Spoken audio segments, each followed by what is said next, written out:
savez que c'est la troisième journée d'information et d'échange entre les équipes de professionnels de l'épileptologie et les patients, familles, associations de malades. Donc je pense que c'est quelque chose de très important. On essaie de s'améliorer d'année en année et vous savez que le programme était très chargé au début. Je pense que cette année on a limité les communications pour pouvoir mieux avoir des questions, d'échanges. Je pense que c'est pour vous très important. Alors je voudrais remercier nos partenaires, entre nos équipes de la PHM et les associations de malades, en particulier Épilepsie France. François Latour, je ne sais pas où il est passé. D'accord, et puis Béatrice, et puis toutes les personnes qui s'occupent de cette association. Je voudrais aussi remercier Irène qui est là et qui participe grandement au lien qui existe entre ces associations et nous, à travers la fédération hospitalo-universitaire et maintenant notre RHU, dont je parlerai un petit peu après,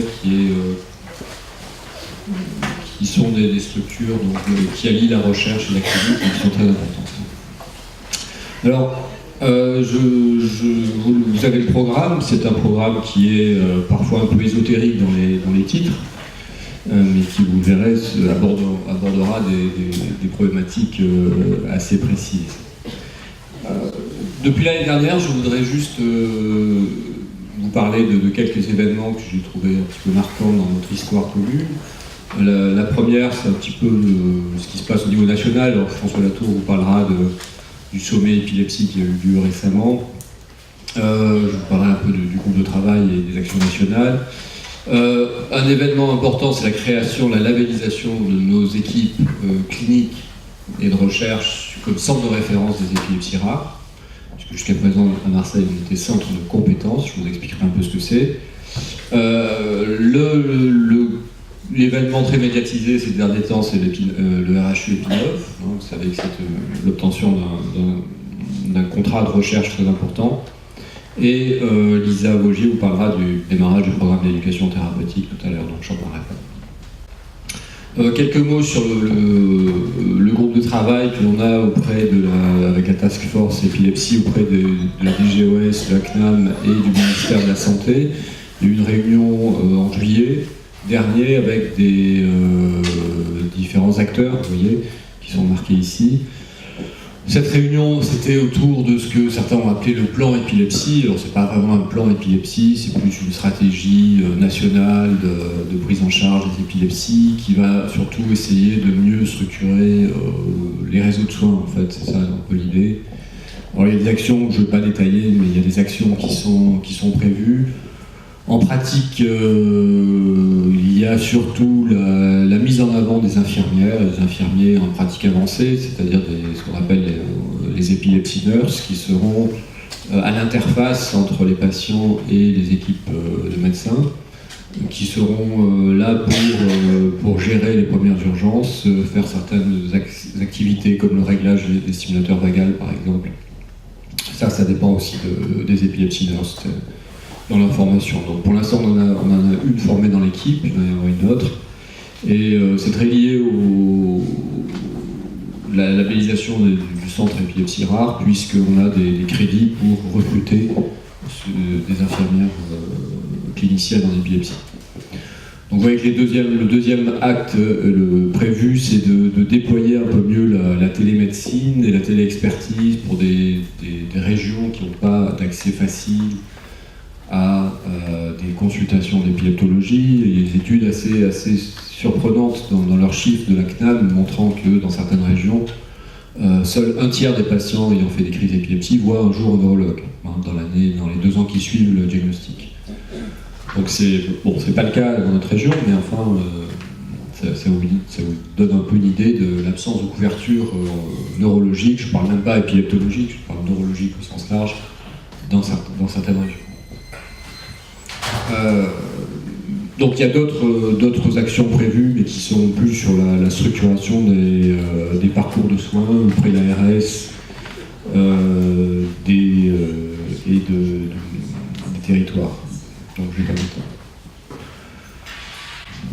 ce que je vous disais tout à l'heure, c'est qu'on a été labellisé centre de référence des épilepsies rares. Marseille, c'est un des centres constitutifs de cette...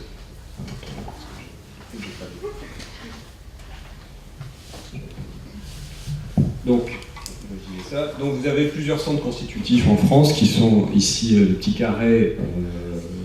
Il y a Marseille, Lyon, Paris, Lille, Nancy, Strasbourg. Oui, il y a des régions sans aucun centre de référence, en particulier tout le sud-ouest.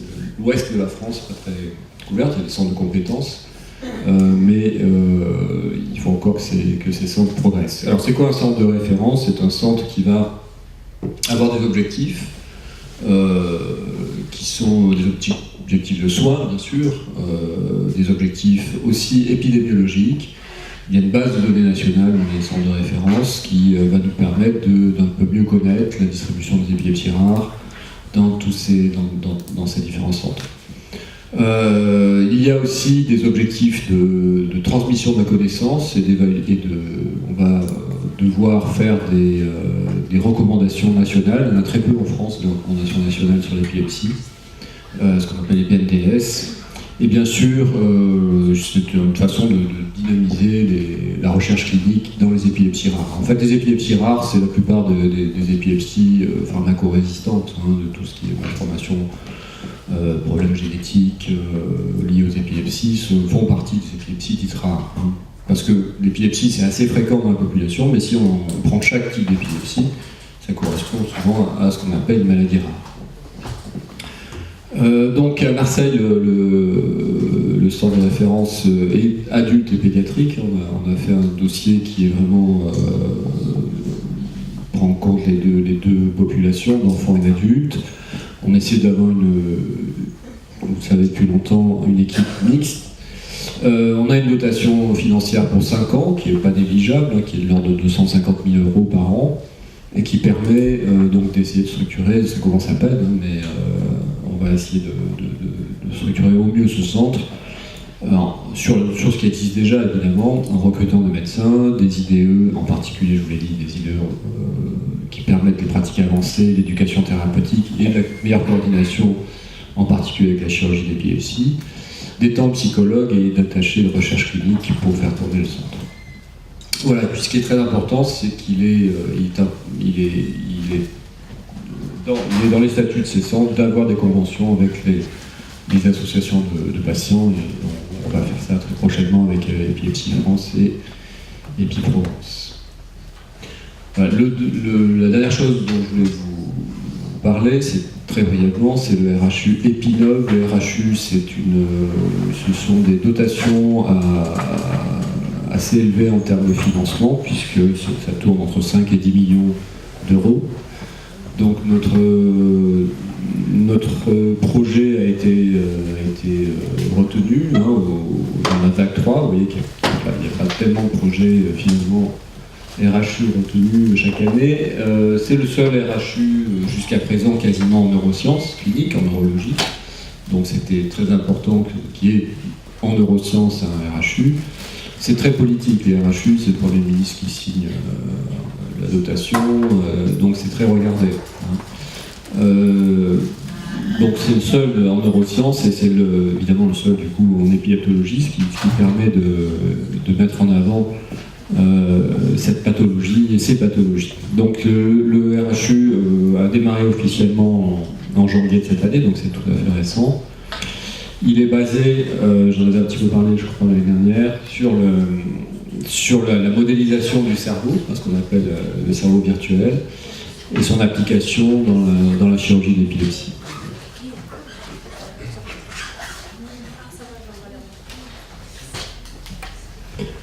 Donc dans ce RHU, l'idée principale, c'est d'améliorer l'interprétation des enregistrements intracérébraux, donc c'est assez précis comme recherche, dans le cadre du bilan préchirurgical, de combiner nos approches habituelles à des approches de modélisation de l'activité cérébrale et d'aider à mieux interpréter ces données pour mieux guider la stratégie chirurgicale et à terme l'efficacité. C'est un partenariat avec un industriel important, puisque c'est Dassault Systèmes qui est notre partenaire industriel, qui va en parallèle, lui, développer un soft, un logiciel de modélisation cérébrale pour... leur objectif à terme, c'est de le vendre, hein, mais évidemment, ça va profiter aux équipes qui vont utiliser ces techniques-là, si ça marche, hein, parce que c'est pas du tout sûr que l'on aboutisse à des résultats au bout des 5 ans de ce travail. En fait, il va y avoir un essai clinique autour de la virtualisation cérébrale, hein, donc on va, je ne vais pas rentrer dans le détail là aussi, mais on va utiliser les compétences de 11 centres en France de chirurgie d'épilepsie, donc c'est un projet multicentrique. Donc vous avez le schéma ici, et on va tester chez des gens qui ont un enregistrement intracérébral l'apport de ce modèle de cerveau virtuel dans l'interprétation des données et finalement dans la décision de faire ou pas une chirurgie, et comment aussi ça va éventuellement modifier la chirurgie et donc le pronostic chirurgical.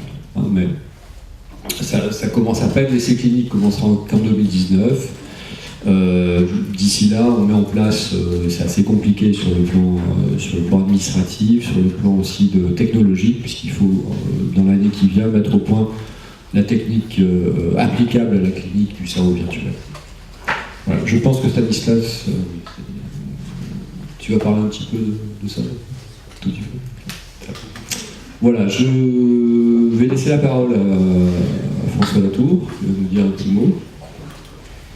Bonjour à tous, merci de nous rejoindre. C'est la 3e année qu'on organise cette réunion. Et une fois de plus, je remercie l'équipe du professeur Bartholomei de cette invitation à cette réunion d'information qui est aussi l'occasion de se rencontrer. S'il y a une personne qu'il faut particulièrement remercier, c'est Irène Yumnowski qui a fait quand même un très gros travail. Toutes les invitations que vous avez reçues, les mails, tous les rappels, le plan qui est remarquablement bien fait et qui permet à tout le monde d'être à peu près là à l'heure. Tout ça, on lui doit tout ce travail qu'elle a fait, bien sûr, comme d'habitude, en coordination avec Béatrice et Cécile. En tout cas, merci à tous. Je ne vais pas être très long, je voudrais vous dire un tout petit mot du sommet national de l'épilepsie. Vous avez dû en entendre parler plus ou moins, qui s'est tenu il y a une semaine à Paris. Comme vous le voyez en tête, c'est un sommet qui avait été organisé par Épilepsie France, mais en coordination avec EFAP, EFAP Épilepsie Sévère. Et c'est donc on a tendance à penser à ce moment que ces deux associations ont vraiment intérêt à travailler de concert, et je pense que c'est une évolution extrêmement positive. Donc ce sommet, voilà, on peut voir la suivante. Ce sommet était représenté au niveau des orateurs par beaucoup de gens. J'en ai cité que quelques-uns. Bien sûr, il y a le professeur Birabin, qui est président du comité national de l'épilepsie, de M. de Rambure, qui est président de la Ligue française contre l'épilepsie. Il y avait bien sûr les représentants et les dirigeants des deux associations actuellement principales, EF et FAP. Mais on avait aussi donc des gens un peu plus du monde politique, comme Delphine Cornet du comité interministériel du handicap. On avait un représentant de la direction générale de l'Assemblée des départements, je vous dirai un peu pourquoi c'est important, qui est M. Monzani. On avait une direction de la MDPH, un représentant de la direction de la MDPH avec Mme Coletta, Laurent Bezin, que quelques-uns de vous connaissent peut-être, qui dirige l'Institut ID à Lyon, qui est une réalisation assez exceptionnelle dans le domaine de l'épilepsie. Bref, on avait comme ça un certain nombre d'orateurs qui tous ont fait des exposés évidemment intéressants, que je n'ai pas tout le temps pour résumer, mais qui vous laissent entrevoir qu'on avait, bien sûr, pour optique de parler de l'épilepsie, mais aussi de tout ce qui peut, au niveau des organisationnels, des institutions, être important à dire. Il y avait une assistance importante, c'était une grande salle du 15e arrondissement qui était bien remplie, il y a eu, je crois, 300 ou 400 personnes, et on a eu des retombées médiatiques, c'est passé dans les journaux, il y a eu quelques articles de ci, de là, que quelques-uns ont récupéré s'ils le veulent. Sur le site d'Épilepsie France, ils seront documentés. Il y a eu aussi des passages à la radio ou à la télévision, à l'occasion, bien sûr, de la Journée internationale de l'épilepsie qui se tenait 48 heures après. Alors, qu'est-ce qui s'est dit de plus important sur ce sujet? Eh bien, l'idée, c'était pas tellement de parler de la maladie elle-même, c'était de partir de l'idée que l'épilepsie, pour nous, patients, parents, proches de patients, ça ne se limite pas aux crises. Vous le savez bien, l'épilepsie a un impact important sur la vie quotidienne, sur la vie de tous les jours, en dehors des crises, entre les crises. Ça a un impact sur les apprentissages, depuis l'école ou plus tard les apprentissages professionnels. Ça peut avoir un impact important sur le travail, il n'est même pas toujours possible pour les épilepsies pharmacorésistantes ou les épilepsies rares dont parlait M. Bartholomé tout de suite. Ça peut avoir un impact sur la vie de couple, sur la vie familiale, etc. On a très largement développé tous ces sujets-là, avec au tout début une intervention de 2 personnes qui sont porteuses d'une épilepsie pharmacorésistante et qui ont carrément expliqué leurs difficultés quotidiennes, comme on pourrait dire, voilà ce qui ne va pas, voilà ce qui ne marche pas pour moi.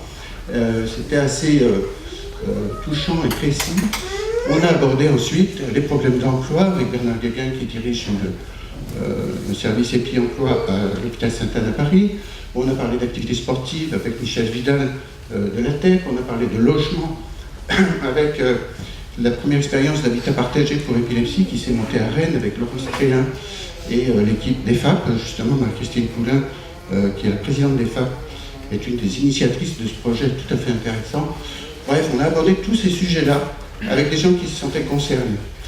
Ce qui m'a paru intéressant, le point sur lequel je veux insister, c'est que cette réunion, on a eu l'impression d'être écoutés.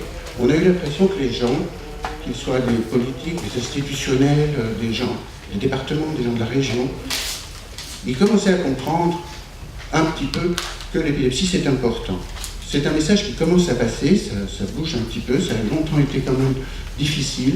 On commence à savoir expliquer aux gens que nous rencontrons ce que c'est que l'épilepsie, parce que quand vous allez voir quelqu'un du cabinet du ministre, l'épilepsie c'est pas ce que c'est, du tout. Ou alors il en a vu une fois et il pense que toutes les femmes françaises sont rousses, quoi. S'il a vu ça une fois, mais c'est toujours pareil. Alors qu'il y a des variétés, comme vous le savez, d'épilepsie extrêmement différentes. Donc on a eu l'impression qu'une meilleure prise en charge était possible avec une meilleure connaissance de la maladie. On parle des patients eux-mêmes, et ça c'est le travail de l'éducation thérapeutique, mais c'est aussi une information qu'on va essayer de faire passer au niveau des PMI, pour ce qui est des petits, des MDPH, des médecins généralistes, etc. Et puis les responsables des projets de santé qui de plus en plus se sentent quand même concernés. Et ça, je pense que c'est quand même une bonne nouvelle, même si pour l'instant ça n'a pas abouti à des réformes concrètes. Ce qui est bien compris aussi, et le préfet Manzoni y avait beaucoup insisté, c'est qu'il faut qu'il y ait une plus grande coordination à tous les niveaux, c'est-à-dire au niveau local, au niveau départemental, au niveau de la région, au niveau des institutions aussi. L'idée est qu'on ne dépend pas d'un seul responsable. Il y a toujours plusieurs et tout cela se coordonne, qu'on puisse assurer les transitions, par exemple les sorties d'institutions, c'est un problème. Le passage de l'adolescence à l'âge adulte est un problème. Il faut que les gens arrivent à se coordonner de façon à ce que les dossiers suivent, à ce que les gens puissent avoir une prise en charge, sinon linéaire, au moins sans rupture. Voilà. Et cette coordination, nous, très modestement, à notre échelon local, on essaye de la faire entre nous, c'est le rôle de l'association, entre associations, et ça commence à bouger singulièrement, et puis bien sûr avec les équipes médicales, et j'espère que cette petite coordination locale est à l'image de ce qu'on pourra développer plus tard. Merci beaucoup.